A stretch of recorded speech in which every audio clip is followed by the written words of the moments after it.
Ito po ay kalabasa soup.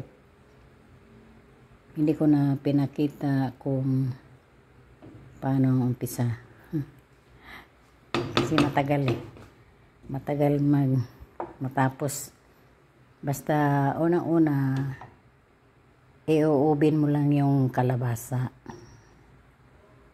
Kapag naluto na, tanggalin mo yung balat ng kalabasa. Tapos, igisa mo lang siya sa sibuyas at saka leeks. Yung malaking sibuyas. Yan. Igisa mo lang yan sa butter. Tapos, ihulog mo yung patatas na cubes.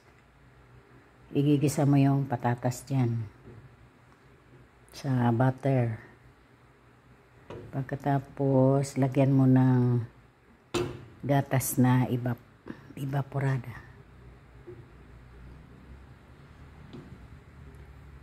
Ganyan lang. Tapos, lalagyan mo siya ng magtunaw ka ng Knorr chicken cubes para sabaw.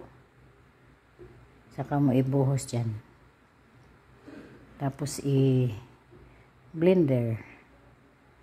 Yan, ganyan na siya. Pag naka-blender na.